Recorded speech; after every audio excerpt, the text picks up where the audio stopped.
오늘 모실 분은 JP 희망캠프 홍준표 후보 장성철 제주 공동선대위원장을 모셨습니다. 먼저 간단히 좀 해주십시오. 안녕하십니까. JP 희망캠프 국민의힘 대선 경선 홍준표 후보 제주 공동선대위원장을 맡고 있는 장성철입니다. 제주 도민과 그리고 국민의힘 제주도당 당원 여러분들께 인사드립니다. 오늘부터 시작된 국민의힘 대선 후보 경선 최종 경선과 관련한 투표가 시작되고 있습니다. 오늘 내일에 걸쳐서 모바일 투표가 있고 3일 4일에는 도민을 상대로 한 여론조사와 또 ARS를 통한 투표가 진행이 됩니다. 이번 최종 경선의 의미를 도민 여러분과 당원 여러분 충분히 잘 아시리라 생각합니다. 확실하고 안정적인 정권 교체가 중요하지 않겠습니까? 확실하고 안정적인 정권 교체는 흠이 없고 도덕성이 검증되고 강한 추진력이 있는 그런 후보라야 되지 않겠습니까? 홍준표 후보 선택해 주십시오. 옆에서 열심히 도와서 대한민국의 새로운 변화와 제주의 새로운 도약을 위해 낮은 자세로 열심히 뛰겠습니다. 고맙습니다. 네, 이제부터 본격적인 인터뷰를 시작하겠습니다. 이번 JP 희망캠프 제주 선거대책위원회 위원장을 맡으셨는데요. 이번 대선에 대한 의지를 밝히시나요? 제가 이제 선대위원장을 김방훈 전 제주시장님과 공동 선대위원장으로 해서 이제 맡았는데 선대위원장을 맡게 되는 과정에서 많은 얘기를 나눴습니다. 그러면서 이번 대선의 의미, 또 선거 캠페인의 방향 이런 것들도 이제 고민을 많이 했는데요. 우선은 이번 대선에 임하는 각오랄까 의지랄까 하는 것은 정권 교체입니다. 지난 문재인 정권 4년 반 동안 최저임금의 급격한 인상 그리고 주 52시간 근로제 강행 이것뿐만이 아니지 않습니까? 탈원전 정책이라든지 그래서 전기료 인상 이런 게 다 이어졌고요. 아주 우리가 뭐 피부로 느끼는 건 아파트 값이 이렇게 올라서는 살 수가 없는 거 아니겠습니까? 부동산 문제. 결코 이거에 대해서 관용을 베풀거나 넘어갈 수 있는 수준의 그런 국정 운영은 아니라고 생각합니다. 국민들이 평가하고 심판하고 바꿔줘야 되는데 바꾸기 위해서 결정적으로 해야 되는 것 권력을 교체하는 것 아니겠습니까? 정권을 교체하는 것 아니겠습니까? 그래서 이번 대선은 오로지 정권 교체를 해내는 게 중요하고 그런데 또 하나 더 중요한 것은 정권 교체 이후에 제주도가 그리고 대한민국이 나갈 방향인데 그러한 새로운 비전을 가진 후보를 함께 고민할 수 있다면 금상첨화 아니겠습니까? 정권 교체와 새로운 비전이 함께할 수 있는 후보 홍준표 후보라고 생각합니다. 네, 왜 우리 홍준표 후보가 대통령이 되어야 한다고 생각하십니까? 여러 가지가 있는데요. 우선은 홍준표 후보가 정치를 26년 했는데 저도 짧게나마 지역에서 정치 활동을 하고 선거 출마를 해봤지만 도에서 일도 해봤고요. 경험이라고 하는 것은 종합행정을 하는데 기본적인 조건입니다. 예를 들면 우리 홍준표 후보께서는 한나라당의 원내대표를 했고 자유한국당의 대표를 했고 대통령 후보를 지냈고 또 지방행정의 수장으로서 경남도지사로서 종합행정을 해봤습니다. 거기서 얻은 어떤 말로 표현 못하는 그런 종합적인 그 경험이라고 하는 것은 국정을 운영하는데 절대 불가결한 요소라고 저는 생각합니다. 그런 측면에서 홍준표 후보의 검증된 행정 능력, 검증된 추진력이야말로 홍준표가 대통령이 돼야 될 가장 중요한 이유다 이렇게 생각하고요. 두 번째는 많은 분들이 홍준표 후보는 구악을 찾기를 하는데 다시 말하면 문재인 정권의 실정을 사법적으로 처단하고 평가하고 파헤치는데 좀 약할 것 아니냐 이런 주장들을 하시는 분들을 가끔 뵈는데 그런 부분에 있어서는 사법 체계하고는 거리가 먼 지역에서 먼 곳에서 활동을 해온 분이 대통령으로 앉았을 때 검찰에 대한 사법적, 민주적 통제가 가능하고 그런 민주적 통제를 바탕으로 해서 검찰 권력이 공정하게 행사될 수 있는 그런 방향으로 전임 정권의 비리를 우리는 고발하고 어떤 경우에는 수사를 하고 정의를 세우는 그런 일을 해야 될 것입니다. 그런 측면에서 타 후보를 얘기하는 것은 그렇지만 당장의 사법 체계에서 있다가 나오신 분이 다시 그 사법의 수장이 돼서 총괄적인 지휘를 하는 대통령의 자리에 앉아서 구악을 척결한다고 하는 것은 가능할 수는 있어도 부작용이 많지 않겠느냐, 그런 이야기를 꼭 드리고 싶습니다. 그런 측면에서 저는 이번에도 전임 문재인 정권의 비리를 새롭게 우리가 파헤치고 심판하는 사법적 정의를 세우는 그런 측면에서도 전 홍준표 후보가 적임자다 이렇게 생각하고요. 세 번째, 홍준표 후보가 꼭 대통령이 되어야 될 이유는 저 개인적으로 북핵 문제에 대한 해법을 가장 정확하게 갖고 있습니다.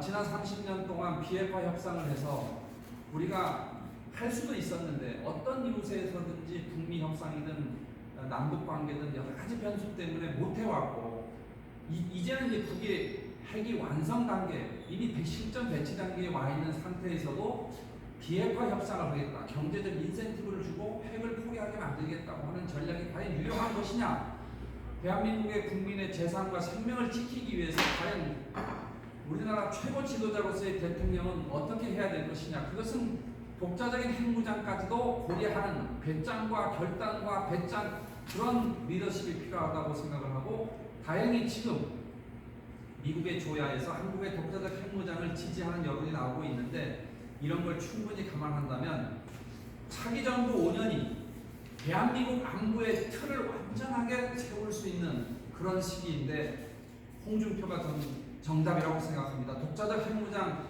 이야기할 수 있는 후보, 그걸 강하게 밀어붙일 수 있는 배짱, 저는 홍준표 후보만이 가능하다고 생각합니다. 네. 세 번째 질문입니다. 후보의 주요 대선 공약이나 전략은 무엇입니까? 후보께서 갖고 있는 여러 가지 그 메시지들을 우리가 보는데요. 국민들한테는 정확하게 이렇게 얘기하면 홍준표 후보의 선거 전략이다. 그럼 국가를 어떻게 만들 것이냐, 이거에 대한 메시지를 준 건데, 부자에게는 자유, 그리고 서민에게는 기회, 전 이걸로 집약되어 있다고 생각합니다. 지금 한국 경제가 비틀거리고 민생 경제가 파탄나고 아주 저소득 근로계층의 사람들이 단순 비정기적으로 계속해서 많이 양산되고 전락되는 이 상황은 국가가 너무 심각하게 경제에 개입하고 시장 질서를 교란하는, 다시 말하면 너무 간섭을 많이 하는 데 있기 때문에 기업들의 활동을 좀 자유롭게 해주고 그런 시장 질서를 통해서 자원이 배분되게끔 하는 그런 국가 정책의 방향을 대전환을 해야 된다. 그것이 부자에게 자유다, 이런 뜻이고요. 서민들에게 기회를 주는 것은 어쨌든 재정의 한계성을 우리가 인식을 한다면 선택적으로 집중적으로 취약한 계층에게 지원을 해서 그분들이 다시 한번 이 사회의 패자로서만 살아가는 것이 아니라 다시 한번 패자에서 벗어나서 새로운 기회를 얻을 수 있도록 하는 그런 방향의 메시지가 아닌가 생각합니다.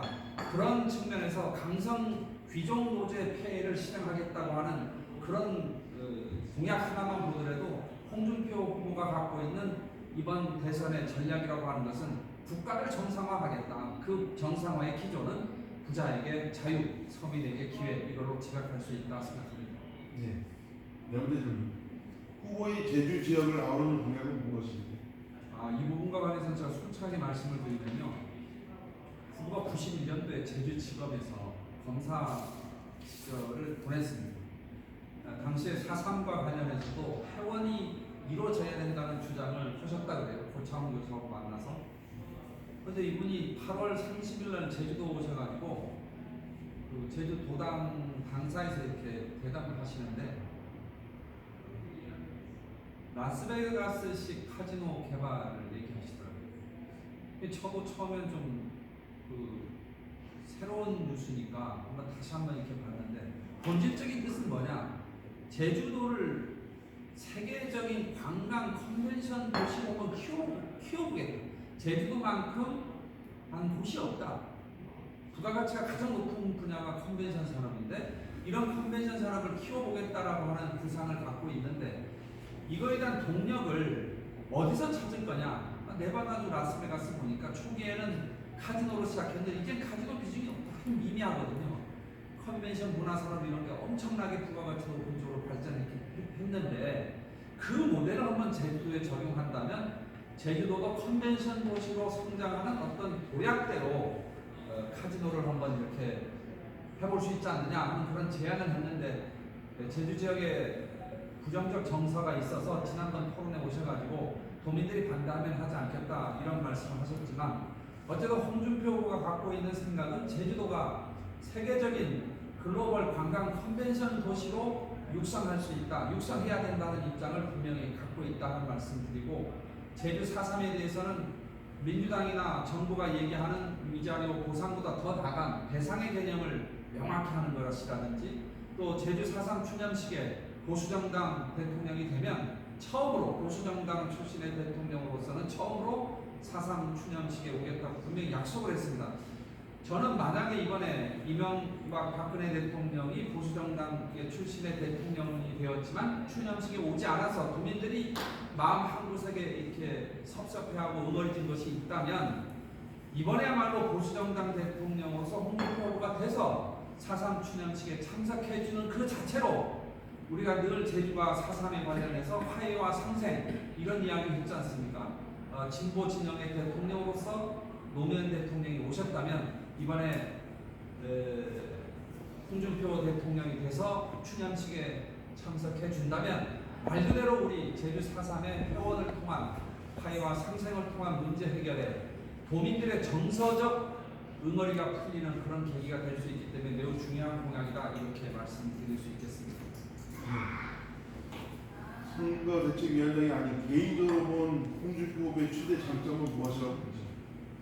솔직하세요. 이분이 뭘 하면 그냥 인정하면 인정하지 않습니까? 예를 들면 방송 토론회 같은 데 보면 그거 어떻게 생각하세요? 물어보면 그거 맞습니다. 그때 여성 관련해서 여성 비하 뭐 해서 여성 표 별로 못 받지 않으니까 맞다고. 실제 저도 대화를 한 몇 번 해봤는데요. 되게 심플하고 이렇게 쉽게 얘기하고 인정할 건 인정하는 그런 스타일이라서 이게 어떻게 나타나냐면 국가정책 결정할 때 왜곡이 없어요. 이런 성격이에요. 예를 들면 애매하게 얘기하면 주변의 참모들이 해석하기가 참 힘든 경우가 많습니다. 그런데 홍준표 후보는 어떤 국가정책의 방향을 얘기할 때도 솔직하게 분명히 얘기할 것이다. 그래서 국정의 혼선이 굉장히 적을 것이다. 그런 말씀을 하나 드리고 두 번째는 정치 행태 측면에서는요. 26년 정치를 하시면서 탈개보, 무개보 이 정치를 해왔다고 늘 주장을 하시지 않습니까? 실제로 홍준표 개보라고 불릴 만큼의 어떤 세력을 만들 수도 있는 그런 자리에도 있었는데 대표도 지내고 원내대표도 지내고 대선 후보도 지내고 그런 계보를 일부러 챙기고 만들고 조직을 또 구축하고 그런 일을 하지 않아서 저는 이것이야말로 이제 우리 국민의힘이 2030, 40의 젊은 당원들이 대거 들어와서 국민정당으로 지금 거의 발전해 가고 있지 않습니까? 그런 방향으로 가는 게 정치 개혁이라고 한다면 또다시 대권을 잡아가지고 패거리를 만들고 세력을 만들어서 자기들의 배타적인 경계를 짓는 그렇게 해서 정당을 또 장악하는 이런 구태를 답습하지는 않을 것이다. 그래서 어떤 면에서는 국민의힘의 정치 개혁이 정상적으로 더 잘 될 수 있는 그런 리더십을 탈개보의 무개보의 리더십을 갖고 계시다 이런 말씀을 드리고 개인적으로는 저도 지난 한 몇 년 동안 정치를 해봤는데요. 제주도당의 사고 도당 사태라든지 또 제주시 각 당협위원장 사고 당협 지정 그리고 당협위원장 공모 직원 또 탈락 이런 걸 경험하면서 무개보 세력이 없는 이 정치라는 게 이렇게 뼈저리게 어렵구나 뼈저리게 느꼈어요. 그래서 전 어떤 면에서 홍준표 후보가 걸어온 정치 여정과 제가 최근에 몇 년 동안 이 경험했던 정치적인 어떤 시련이 좀 많이 닮았다 하는 그런 측면에서 홍준표 후보가 만약에 대통령이 되면 우리 당이 실력과 경제, 공정한 경쟁이 보장이 되는, 그렇게 해서 노력과 성실과 이런 걸로 해서 평가를 받는 그런 정치 개혁을 하는데 지원 역할을 해주시지 않겠나, 그런 생각을 하면서 적극적으로 지지합니다. 네. 향후 캠프가 나아갈 방향이나 계획은 어떤가요? 긴장을 계속하겠습니다. 긴장의 끈을 놓치면 선거는 지는 거잖아요. 골프나 선거는 고개 드는 순간 진다고 했는데 저희 선대위에 참여하시는 100여 명 이상이 되는 임원들이 정말 이심전심으로 서로 독려하면서 계속해서 선거운동을 최선을 다해서 하고 있습니다. 그리고 후보의 장점을 계속해서 알려가는 그런 일에 소홀하지 않겠다, 이런 말씀을 드리는데, 오늘 오전에도 저희 선대위 회의해가지고 즉시 홍준표 후보가 2017년 자유한국당 대선 후보 수락 연설을 할 때 자기의 멘토는 문맹, 글을 못 읽는 엄마가 제 인생의 멘토다, 이런 말씀을 한 영상이 있었는데, 그것도 저희가 책임 당원들한테 보내드리는 그런 일을 했습니다. 참여하시는 우리 선대위 많은 분들이 모두 한 마음으로 이 단합을 해서 지금 굉장히 결속력이 강해지고 있고요. 경선 이후에도 이러한 단합력이 원팀을 이루는 큰 요소가 되지 않겠나, 그런 기대를 갖고 있습니다. 예, 추가 질문 드리겠습니다. 오는 5일 최종 후보로 결정되는데 지금부터 파열음이 되다 보니까 여기저기서 원팀이 될 거냐 이런 우려가 많은데 이에 대해서 한 말씀 해주시죠. 원팀은 전 당연히 된다고 생각합니다. 그리고 지금 정도의 경선 과정에서 상호 검증이라든지 또 상호 비판은 당연히 있어야 되는 거고요. 그 정도의 검증과 비판이 없이